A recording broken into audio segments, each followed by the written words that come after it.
+1 റിസൾട്ടിൽ നിന്ന് പുതിയതായിട്ട് +1ലേക്ക് എത്തിയ വിദ്യാർത്ഥികൾ ഒരുപാട് കാര്യങ്ങൾ മനസ്സിലാക്കേണ്ടതായിട്ടുണ്ട്. Welcome to Edupod, it's me Nafi.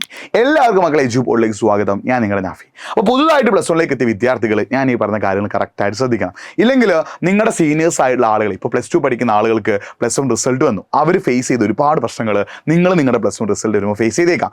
അതായത് ഇപ്പം +1 റിസൾട്ട് വന്നപ്പോൾ ഇപ്പോൾ +2ലെത്തിയ വിദ്യാർത്ഥികൾ നേരിടുന്ന പ്രധാനപ്പെട്ട പ്രശ്നം അവർക്ക് മാർക്ക് വളരെ കുറവാണെന്നുള്ള. മാർക്ക് വളരെ കുറവാണെന്നുള്ള എല്ലാവർക്കും അല്ല, കുറേ ആളുകൾ എന്ത് ചെയ്യാണ്, മാർക്ക് കുറവാണ് സാർ, എന്താ ചെയ്യുക, ഇമ്പ്രൂവ്മെൻറ്റ് ചെയ്യണം, അയ്യോ ഇമ്പ്രൂവ്മെൻറ്റ് ചെയ്താൽ മാർക്ക് കൂടുമോ, ഇമ്പ്രൂവ്മെൻറ്റിന് വേറെ പഠിക്കണ്ടേ, ഇമ്പ്രൂവ്മെൻറ്റും പഠിക്കണം, അതിൻ്റെ കൂടെ +2 പഠിക്കണം, അങ്ങനത്തെ ഒരുപാട് പ്രശ്നങ്ങൾ അവർ നേരിടുന്നുണ്ട്. ഞാൻ റിയാലിറ്റി പറഞ്ഞുതരാം.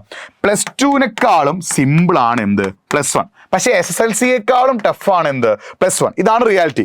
SSLCയേക്കാളും ടഫാണ് +1, +1നെക്കാളും ടഫാണ് +2. അപ്പോൾ നിങ്ങൾ +1ഉം +2ഉം കമ്പയർ ചെയ്യുമ്പോൾ ഈസി സബ്ജക്ട് ചെയ്താൽ +1 ആണ്. അപ്പോൾ തുടക്കം മുതലേ നിങ്ങൾ +1 പഠിക്കുകയാണെങ്കിൽ ഒരു ബുദ്ധിമുട്ടില്ല. പക്ഷേ കഴിഞ്ഞ വർഷത്തെ +2ലെ ഇപ്പോൾ +2ലെത്തിയ കഴിഞ്ഞ വർഷത്തെ +1 വിദ്യാർത്ഥികളൊക്കെ ചെയ്ത വലിയ മിസ്റ്റേക്ക് എന്താ, അവർ SSLC കഴിഞ്ഞ ഉടനെ തന്നെ സമയമുണ്ടെന്ന് വിചാരിച്ചിട്ട് പഠിക്കാതിരുന്നു. എല്ലാവരുടെയും കാര്യമില്ല കേട്ടോ. കുറേ ആൾക്കാർ എക്സാമിൻ്റെ സമയത്ത് മാത്രം പഠിച്ചു, കൺസിസ്റ്റൻ്റ് ആയിട്ട് പഠിച്ചില്ല. രണ്ട് പ്രശ്നങ്ങളാണ് അവർ ചെയ്തത്. ഒന്നാമത്തെ പ്രശ്നം എന്താ, അതായത് ഇത്തവണ +1 റിസൾട്ട് വന്നപ്പോൾ മാർക്ക് കുറയാനുള്ള പ്രധാനപ്പെട്ട കാരണം എന്തായിരുന്നു? ഒന്ന്, അവസാന നിമിഷം പഠിച്ചു. ഏറ്റവും വലിയ പ്രശ്നം എന്താ, അവസാന നിമിഷം പഠിച്ചു. രണ്ടാമത്തത്, പഠിച്ചു പക്ഷേ കൺസിസ്റ്റൻ്റ് ആയിട്ട് പഠിച്ചില്ല. നിങ്ങളൊരു തിങ്കളാഴ്ച പഠിച്ചിട്ട് പിന്നെ വെള്ളിയാഴ്ച പഠിക്കുന്നുണ്ട് വലിയ കാര്യമൊന്നുമില്ല. നിങ്ങൾ കൺസിസ്റ്റൻ്റ് ആയിട്ട് എന്ത് ചെയ്യണം, വീക്കിലി 5 ഡേയ്സ് ഡെയിലി 3 ഹവേഴ്സ് വെച്ച് പഠിക്കാൻ തയ്യാറാണോ? വീക്കിലി 5 ഡേയ്സ് നിങ്ങൾ ഡെയിലി 3 ഹവേഴ്സ് വെച്ചിട്ട് പഠിക്കാൻ തയ്യാറായാൽ മാത്രമേ നിങ്ങൾക്ക് എന്ത് ചെയ്യാൻ പറ്റുള്ളൂ, നിങ്ങൾക്ക് മികച്ച മാർക്ക് നേടാൻ പറ്റുള്ളൂ. അപ്പോൾ വീക്കിലി 5 ഡേയ്സ് ഡെയിലി 3 ഹവേഴ്സ് വെച്ച് നിങ്ങൾ എന്ത് ചെയ്യണം, പഠിക്കാൻ തയ്യാറാവണം. വീക്കിലി 5 ഡേയ്സ് ഡെയിലി 3 ഹവേഴ്സ് വെച്ച് നിങ്ങൾ എന്ത് ചെയ്യണം, പഠിക്കാൻ തയ്യാറാവണം. പക്ഷേ കഴിഞ്ഞ വർഷത്തെ വിദ്യാർത്ഥികൾ എന്ത് ചെയ്തില്ല, അത് പഠിച്ചില്ല എന്ന് മാത്രമല്ല, എല്ലാം എക്സാമിനോട് അടുപ്പിച്ച് എക്സാമിൻ്റെ സമയത്ത് യൂട്യൂബിൽ ലൈവ് ഉണ്ടാവുമല്ലോ, ആ ലൈവ് കണ്ടുകൊണ്ട് മാത്രം പഠിച്ചു. അങ്ങനെ അത് കാരണം പല ആളുകൾക്ക് മാർക്ക് കുറവായി. ആൻഡ് ഏറ്റവും പ്രധാനപ്പെട്ട പ്രശ്നം, അവർ സീരിയസ് അല്ല അല്ലേ. കഴിഞ്ഞ വർഷത്തെ +1 അല്ല, നിങ്ങൾ ഇപ്പോഴത്തെ സീനിയേഴ്സ് ആയിട്ട് +2 ആളുകൾ ചെയ്തത് എന്താ, അവരുടെ എക്സാമിനെ കുറിച്ച് സീരിയസ് അല്ല എന്നൊക്കെ വിചാരിച്ച് സീരിയസ് ആവാതെ, ക്വസ്റ്റ്യൻ്റെ കണ്ടന്റ് ലെവൽ മനസ്സിലാക്കാതെ, ക്വസ്റ്റ്യൻ പാറ്റേൺ മനസ്സിലാക്കാതെ, പഠിക്കാനുള്ള കാര്യങ്ങളെ കുറിച്ച് മനസ്സിലാക്കാതെ, സീരിയസ് ആക്കാതെ വെറുതെ കുറേ ഇങ്ങനെ തിരിഞ്ഞ് കളിച്ച് നടന്നു. അതിൻ്റെയൊക്കെ ഫലം അവരിപ്പോൾ അനുഭവിക്കുക. അതായത് കൃത്യമായിട്ട് നല്ലൊരു മാർക്ക് കിട്ടിയിട്ടില്ല, പല ആളുകളും ടെൻഷനാണ്, പല ആളുകൾക്ക് 30% മിനിമം മാർക്ക് പോലും നേടാൻ സാധിച്ചിട്ടില്ല. ചില കണക്കുകൾ പറയുന്നത് കേരളത്തിൽ ആകെ 62% കുട്ടികൾക്ക് മാത്രമേ 30% മിനിമം മാർക്ക് നേടാൻ പറ്റുള്ളൂ. അതായത് ഓരോ വിഷയത്തിലും 60 മാർക്കിൻ്റെ വിഷയത്തിൽ 18 മാർക്കും 80 മാർക്കിൻ്റെ വിഷയത്തിൽ 24 മാർക്ക് നേടാനായത് വെറും 62% കുട്ടികൾക്ക്.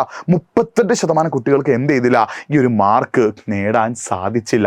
ഇങ്ങനെ വലിയൊരു പ്രശ്നം എന്ത് ചെയ്യുന്നുണ്ട്, ഇപ്പോൾ +2ലെത്തിയ ആളുകൾ നേരിടുന്നുണ്ട്. അതിനുള്ള കാരണം എന്താ, അവർ തുടക്കം മുതലേ പഠിച്ചില്ല, കൺസിസ്റ്റൻ്റ് ആയിട്ട് പഠിച്ചില്ല, അവർക്ക് പഠിക്കാനുള്ള കാര്യത്തെക്കുറിച്ച് അവർ സീരിയസ് ആയില്ല, കണ്ടന്റ് ലെവൽ അവർ നോക്കിയില്ല. ഈ ഒരു മിസ്റ്റേക്ക് നിങ്ങളും ചിലപ്പം ചെയ്യാൻ സാധ്യതയുണ്ട്. അങ്ങനെ നിങ്ങളും ഈ ഒരു മിസ്റ്റേക്ക് ചെയ്യുകയാണെങ്കിൽ റിസൾട്ട്, നിങ്ങൾ +1 എക്സാം ചെയ്തിട്ട് അടുത്ത കൊല്ലം നിങ്ങൾ +2ലെത്തുമ്പോൾ നിങ്ങളുടെ +1 റിസൾട്ട് വരുമ്പോൾ നിങ്ങൾക്ക് അത് ഭയങ്കരമായിട്ട് സ്ട്രെസ്സും സ്ട്രെയിനും ഉണ്ടാക്കും. ഇത് മറികടക്കാനുള്ള സൊല്യൂഷൻ എന്താ, തുടക്കം മുതലേ പഠിക്കാന്ന. മടിയൊക്കെ മാറ്റി വെച്ച്, ചടപ്പൊക്കെ മാറ്റി വെച്ച്, സ്കൂളിലെ പുതുമോടി കഴിഞ്ഞ് സ്കൂൾ ക്ലാസ്സുകളൊക്കെ എടുത്ത് തുടങ്ങിയല്ലോ, തുടക്കം മുതലേ പഠിക്കാൻ തയ്യാറാവുക, ഡെയിലി പഠിക്കാൻ തയ്യാറാവുക. തുടക്കം മുതൽ നിങ്ങൾ പഠിക്കാൻ തയ്യാറാവണം, കൃത്യമായി പഠിക്കാൻ തയ്യാറാവണം. ക്ലാസ്സുകൾ നോക്കി, ടെക്സ്റ്റ് നോക്കി, കോൺസെപ്റ്റ് മനസ്സിലാക്കി ഉഷാറായിട്ട് നിങ്ങൾ തുടക്കം മുതലേ പഠിക്കാൻ തയ്യാറാവണം. അങ്ങനെ തുടക്കം മുതലേ പഠിക്കാൻ നിങ്ങൾക്ക് ആഗ്രഹമുണ്ടെങ്കിൽ നിങ്ങളെ ഹെൽപ്പ് ചെയ്യാൻ ആര് റെഡിയാണ്, എജ്യൂപോഡ് റെഡിയാണ്. എജ്യൂപോഡിൻ്റെ സൂപ്പർ ബാച്ച്, നിങ്ങൾ എജ്യൂപോഡിൻ്റെ സൂപ്പർ ബാച്ചിൽ ജോയിൻ ചെയ്ത് പഠിച്ചാൽ കാര്യങ്ങൾ ഓക്കെ ആകും. നിങ്ങൾ എജ്യൂപോഡിൻ്റെ സൂപ്പർ ബാച്ചിൽ ജോയിൻ ചെയ്ത് പഠിച്ചാൽ കാര്യങ്ങൾ സെറ്റാകും. നിങ്ങൾ എജ്യൂപോഡിൻ്റെ സൂപ്പർ ബാച്ചിൽ ജോയിൻ ചെയ്ത് പഠിച്ചാൽ എല്ലാം എന്താകും, റെഡിയാകും. അങ്ങനെ നിങ്ങൾ സൂപ്പർ ബാച്ചിൽ ജോയിൻ ചെയ്യാൻ ആഗ്രഹിക്കുന്നുണ്ടെങ്കിൽ നിങ്ങൾ കമൻറ്റ് ബോക്സിൽ ഫോം നമ്മൾ പിൻ ചെയ്ത് വെച്ചിട്ടുണ്ട്, ആ ഫോം ഒന്ന് ഫില്ല് ചെയ്യുക. കാരണം നിങ്ങൾക്ക് അവിടെ record class, live class, note എല്ലാം നമ്മൾ ബാച്ചിൽ പ്രൊവൈഡ് ചെയ്യുക. യൂട്യൂബിലൊക്കെ ജസ്റ്റ് ലൈവുകൾ വല്ലപ്പോഴും ഇടയ്ക്ക് മാത്രമേ, വളരെ കുറച്ച് ക്ലാസ്സുകൾ മാത്രമേ യൂട്യൂബിൽ ഉണ്ടാവുള്ളൂ. കൂടുതൽ ക്ലാസ്സുകളും എവിടെയാണ് ഉണ്ടാവുക, എജ്യൂപോഡിൻ്റെ ബാച്ചിലാണ്. നിങ്ങൾ എജ്യൂപോഡിൻ്റെ ബാച്ചിൽ ജോയിൻ ചെയ്ത് പഠിച്ചാൽ എല്ലാം സെറ്റാകും, ഓക്കെ ആകും, റെഡിയാകും. അങ്ങനെ എജ്യൂപോഡിൻ്റെ ബാച്ചിൽ ജോയിൻ ചെയ്ത് പഠിക്കാൻ ആഗ്രഹമുണ്ടെങ്കിൽ നിങ്ങൾ കമൻറ്റ് ബോക്സ് നമ്മളൊരു ഫോം ഉണ്ട്, ആ ഫോം ഫില്ല് ചെയ്യുക. അല്ലെങ്കിൽ ഇൻസ്റ്റഗ്രാമിലേക്ക് എനിക്കൊന്ന് മെസ്സേജ് അയച്ചോ, nafi.edupod എന്ന എൻ്റെ ഇൻസ്റ്റഗ്രാം പേജിലേക്ക് എന്ത് ചെയ്തോ ഒന്ന് മെസ്സേജ് അയച്ചോ, ഞാൻ പറഞ്ഞു തരാം എങ്ങനെ പഠിക്കണം എന്നിട്ടോ. അപ്പോൾ മക്കളെ, നിങ്ങൾക്ക് എജ്യൂപോഡിൻ്റെ സൂപ്പർ ബാച്ചാണ് അൾട്ടിമേറ്റ് സൊല്യൂഷൻ. എജ്യൂപോഡിൻ്റെ സൂപ്പർ സൂപ്പർ ബാച്ചിൽ ജോയിൻ ചെയ്ത് പഠിച്ചാൽ മാത്രമേ നിങ്ങൾക്ക് മികച്ച മാർക്ക് നേടാൻ പറ്റൂ. അങ്ങനെ എജ്യൂപ്പോയുടെ സൂപ്പർ ബാച്ചിൽ ജോയിൻ ചെയ്ത് അടിപൊളി മാർക്ക് നേടാൻ നിങ്ങൾക്ക് താല്പര്യമുണ്ടെങ്കിൽ nafi.ejupo എന്ന ഇൻസ്റ്റാഗ്രാം പേജിലേക്ക് മെസ്സേജ് അയക്കുക, അല്ലെങ്കിൽ കമന്റ് ബോക്സിൽ ഫോം ഒന്ന് ഫില്ല് ചെയ്യുക. അപ്പോൾ ഞാൻ പറഞ്ഞു വരുന്നത്, നിങ്ങളുടെ സീനിയേഴ്സ് ചെയ്ത മിസ്റ്റേക്ക് നിങ്ങൾ റിപ്പീറ്റ് ചെയ്യുകയാണെങ്കിൽ നിങ്ങൾക്ക് കിട്ടാൻ പോകുന്ന റിസൾട്ട് വളരെ കുറവായിരിക്കും, മാർക്ക് വളരെ കുറയും. അതിനുള്ള സൊല്യൂഷൻ കൃത്യമായിട്ട് തുടക്കം മുതലേ പഠിക്കാനാണ്. അപ്പോൾ നിങ്ങൾ തുടക്കം മുതലേ പഠിക്കാൻ തയ്യാറാണെങ്കിൽ, റെഡി ആണെങ്കിൽ മെസ്സേജ് അയച്ചോ. പിന്നെ നിങ്ങൾക്ക് +1 നിങ്ങൾ നേരിടുന്ന പ്രശ്നങ്ങൾ കൂടി എന്ത് ചെയ്യുമെന്ന് കമന്റ് ബോക്സിൽ ടൈപ്പ് ചെയ്യാം. മറ്റൊരു വീഡിയോ ആയിട്ട് വീണ്ടും കാണാം. It's me Nafi signing off. By.